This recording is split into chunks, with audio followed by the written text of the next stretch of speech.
Hello यार, this is Aditya. आज हमारे एरेज की सीरीज का हम पहले सवाल के साथ स्टार्ट करने वाले हैं। ऑल्दो हमने कल की सीरीज में कल की वीडियो में एक सवाल किया था लास्ट में, जो कि वेक्टर से बेस्ड था। उसी के ऊपर है ना, बिल्कुल उसी पैटर्न में सिमिलर में एक बिल्कुल इजी और बेसिक सवाल होने वाला है आज। तो हम देखते हैं सवाल क्या कह रहा है। हमारे सवाल का नाम है शफल द एरे। तो इसको मैं थोड़ा बड़ा कर देता हूँ। तो ये देखो, ये क्वेश्चन है। ये बोल रहा है, given an array nums consisting of two n elements in the form of this and return the array in the form of this. तो बेसिकली अब तुम लोग क्वेश्चन रीड कर सकते हो। मैं तुम्हें सीधा स्क्रीन पे लेकर चलता हूँ, क्या बोल रहा है।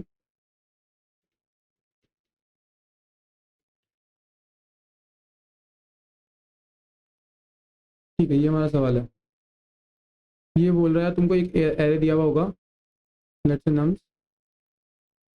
उसके अंदर जैसे कुछ वैल्यू होगी 1 2 3 4 5, लेट्स से 6। और इसकी साइज होगी 2n। जैसे n इक्वल टू 3 है तो इसकी साइज होगी 2n। एक एन ये और एक एन वाला पार्ट ये। तो ये बोल रहा है तुमको यार, ये जैसे 0 1 2 3 4 5 ये इंडेक्स होंगे इसके।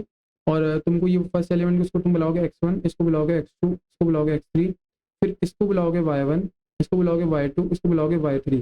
बेसिकली ये x वाले के n एलिमेंट्स और ये y वाले के n एलिमेंट्स तुमको ऐसे गिवन है। x1 x2 x से लेके xn तक और फिर y1 से लेके yn तक तुमको ऐसे गिवन, ये इनपुट में गिवन है तुम्हें। तुम्हें आउटपुट क्या देना है? तुम्हें आउटपुट देनी है ये वाली चीज़। बेसिकली क्या, पहले x1 देना है, फिर y1 देना है, फिर अपने को x2 देना है, फिर y2 देना है, फिर ऐसे xn और फिर yn। तो इस वाले केस के लिए इधर हो जाएगा पहले ये x1, फिर y1, फिर x2, फिर y2, फिर x3 और y3। बेसिकली ये वैल्यूज तुमको है ना आंसर में एक एरे के फॉर्म में रिटर्न करानी है। ठीक है, तो अब इसको समझता है कैसे होगा। तो मैं इसको रीड्रॉ कर लेता हूँ एक बार।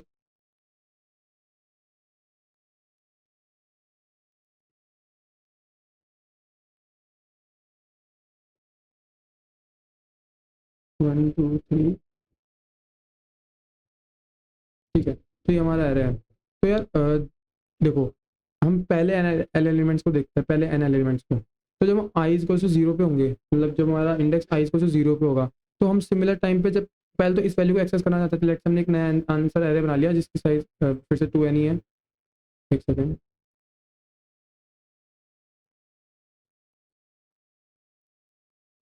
ठीक है, तो जब मैं बोल रहा हूँ आई इक्वल टू जीरो पे जब मेरा इंडेक्स होगा, कि आई जब है ना फर्स्ट वैल्यू पॉइंट कर रहा होगा, तब इस वैल्यू को तो मैं इधर ही डाल दूँ जो कि मेरा x1 होगा। लेकिन मैं उसी टाइम पे चाहता हूँ जो n एलिमेंट्स के बाद से जो y वाली सीरीज चालू है ना, उस वाली वैल्यू को, मतलब ये वाली वैल्यू, ये y1 होगी यहाँ पे। तो मैं इस वाली को भी है ना यहाँ डाल दूँ, y1 यहाँ डाल दूँ, मैं 4 यहाँ डाल दूँ। तो मैं इसको यहाँ एक्सेस करना चाहता हूँ और इसको मैं यहाँ एक्सेस करना चाहता हूँ। मैं बेसिकली ये करना चाहता हूँ। तो इसको करने का लॉजिक क्या है? कल अगर तुमने कॉन्केटेशन ऑफ एरे वाला सवाल किया होगा मेरी वीडियो से, तो तुमको इसका आंसर भी पता चल गया होगा कि कैसे होगा। तो हम साइमल्टेनियसली बोल रहे हैं कि एक तो जो जो करंट इंडेक्स पे है ना, इधर इधर तो है ना यही वाली वैल्यू पुश कर दो। जो उसका नेक्स्ट इंडेक्स है ना, जो ओरिजिनल इंडेक्स था उसमें n प्लस एन के आगे वाला एलिमेंट, बस जस्ट एन के आगे वाला एलिमेंट उसको पुश कर दो। तो ये कैसे आएगा? तो ये बेसिकली बहुत बहुत सिंपल है। मैं तुमको समझाता हूँ थोड़ी देर में, एक सेकेंड। तो इधर जैसे 2n का एरे है ना, ये तो ये तो हो गया 0 से लेके n-1 तक, और ये n से लेके 2n-1 तक। ऐसे इंडेक्स, इसका इंडेक्स होंगे। अगर ये पूरा एरे 2n का है, ये तो इसकी इंडेक्स तो जैसे इंडेक्स तो क्या बोलते हैं, 0 से स्टार्ट होंगे। तो ये 1 से लेके n एलिमेंट यहाँ तक है, फिर वापस है ना n+1 से लेके 2n एलिमेंट्स यहाँ तक है। तो इंडेक्स तो 0 से हो गया, तो 0 से लेके n-1 तक ये हो गया, और फिर nth एलिमेंट से लेके 2n-1 तक ये हो गया। तो मैं क्या बेसिकली कहना क्या चाह रहा हूँ, कि जब मैं जीरो की बात कर रहा हूँ तो वो तो इधर ऐसे आ ही जाएगा। लेकिन जब मेरे को nth एलिमेंट चाहिए तो मुझे इसमें कुछ ऐड ऑन करना पड़ेगा। इस n में कुछ ऐड ऑन करना पड़ेगा जो यहाँ तक आ जाए। तो मैं n में ऐसा क्या ऐड करूँ, मेरी n की वैल्यू 3 है। n में मैं ऐसा क्या ऐड करूँ कि मैं इस वाले इंडेक्स पे पहुँच जाऊँ। तो अगर मैं, मुझे है ना इस वाले इंडेक्स पे जाना है, तो मैं n में अगर जीरो ऐड करूँ तो मैं थर्ड इंडेक्स पे पहुँच जाऊँगा, क्योंकि n की वैल्यू 3 है। अब लेट्स से सिमिलरली मुझे इस वाले पे जाना है, तो मैं n में ऐसा क्या ऐड करूँ जो मैं इस वाले पे पहुँच जाऊँ। अगर n में मैं 1 प्लस कर दूँ तो ये 4 पे पहुँच जाऊँगा।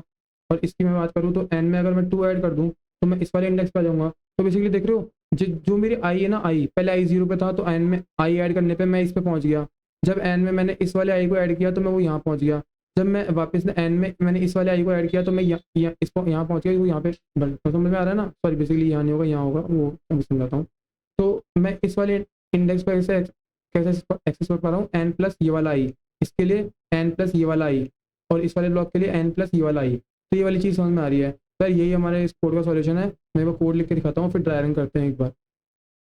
तो बेसिकली मैं ना स्टूडियो कोड लिख देता हूँ। एक अपन वेक्टर बना लेंगे, लेट से इंटीजर वाला, अपने आंसर बना लिया, ठीक है। अब अपन है ना आंसर में यार एक लूप चलाएंगे जो कि होगा फॉर लूप, और वो अपन है ना 0 से लेके एन तक ही चलाएंगे। उसके अंदर अपन कुछ करेंगे, जिसमें ना अपन पहली चीज़ तो क्या करेंगे, जो अपनी आई वैल्यू है ना, अपने को पहले x1 चाहिए। तो अगर जैसे आई पहले यहाँ से चलेगा, तो इस ये अपना x1 है, पहले अपने को ये आंसर में चाहिए। तो अपन यहाँ क्या करेंगे, आई को पुश बैक करा लेंगे, answer dot push back I, अपन पहले तो ये चीज़ करा लेंगे, ठीक है। फिर उसके बाद अपन क्या करेंगे, आंसर डॉट पुश बैक। अब अपने को ना ये वाला वैल्यू चाहिए, और ये वाले मैंने देखो कैसे बताई, जो अपनी एरे की लेंथ है एन, जैसे वैसे 2 है ना, पर जैसे एन एलिमेंट्स के बाद वाला एरे लेना है, तो उसके लिए अपने को आई ऐड करना पड़ेगा उसमें। तो अपन इसमें यार n plus i push back करा देंगे, मतलब n plus i, i basically ये इंडेक्स होगा, ये थर्ड इंडेक्स, इस पे जो वैल्यू पड़ी है वो पुश बैक हो जाएगी। तो समझ में आ रहा है तुमको कि ऐसे काम कर रहा है, ठीक है। तो अभी बस इस पर ड्राइंग करते हैं और एग्जाम्पल लेते हैं जो अपने को गिवन है एग्जाम्पल से, उसी में से।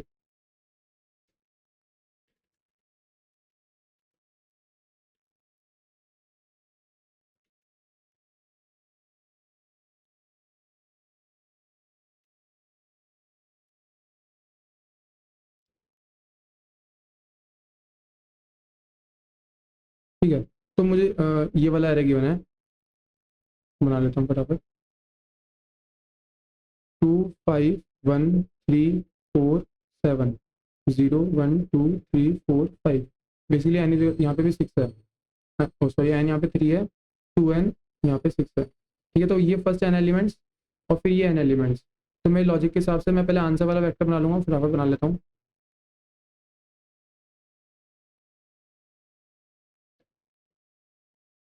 मैंने बना लिया।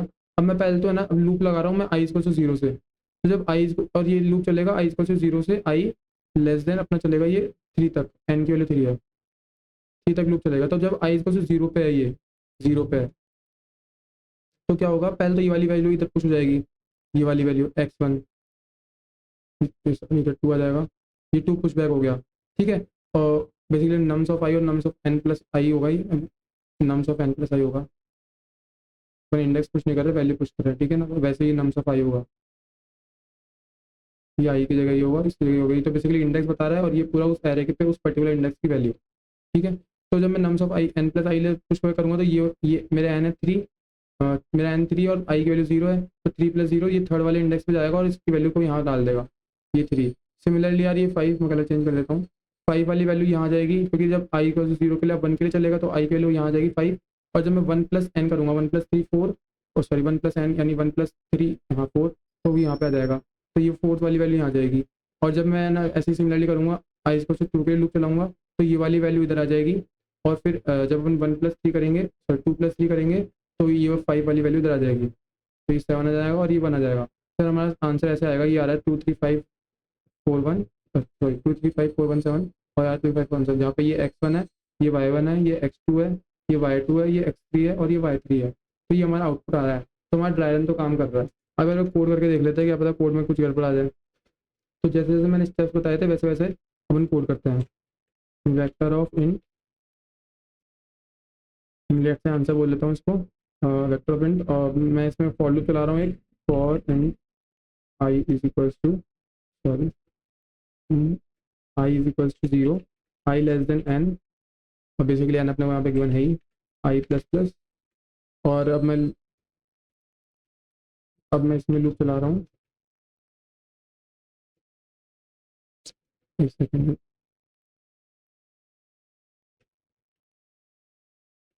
ठीक है, अब मैंने बोला कि पहले तो मैं ना जो करंट इंडेक्स पे वैल्यू होगी उसको पुश बैक कर लूँगा आंसर में, तो answer dot push back nums of, nums ये ना, nums of I, nums of I को मैं पुश बैक कर लूँगा, ठीक है। अब मेरे को क्या करना है, जो एन प्लस आई पे वैल्यू थी ना, जिस एन प्लस आई इंडेक्स पे, उसको पुश बैक करना है, तो answer dot push back nums of i plus n, तो मैं ये कर दूंगा। तो इससे मेरे ना आंसर में सारे index x1 y1 x2 y2 और xn yn के फॉर्म में स्टोर हो जाएंगे, सारी वैल्यूज। तो मैं इस आंसर को रिटर्न कर दूंगा यार।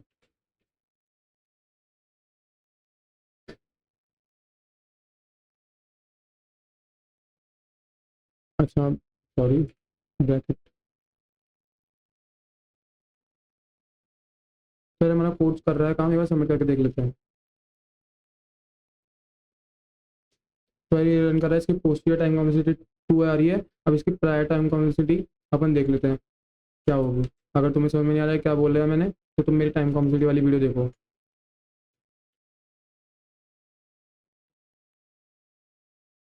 तो ये हमारा कोड है। तो हम देखते हैं पहले टाइम कॉम्प्लेक्सिटी। तो यार वैसे तो हमें ना एरे गिवन है 2n साइज का, लेकिन हम n टाइम्स एरे को ट्रेवर्स कर रहे हैं। बेसिकली जब है ना हम इतना पार्ट एरे का ट्रेवर्स कर रहे हैं ना, तो इतना पार्ट जीरो से लेकर टू तक, मैंने जीरो से लेकर टू तक ट्रेवर्स किया है, तो उसी में हम इसी को भी एक्सेस कर पा रहे हैं, इसको भी कर पा रहे हैं, इसको भी कर पा रहे हैं। क्यों? आई प्लस एन करके। तो यार अपनी time complexity O of n होगी, है ना। अब इधर अपन स्पेस कॉम्प्लेक्सिटी बात कर लेते हैं।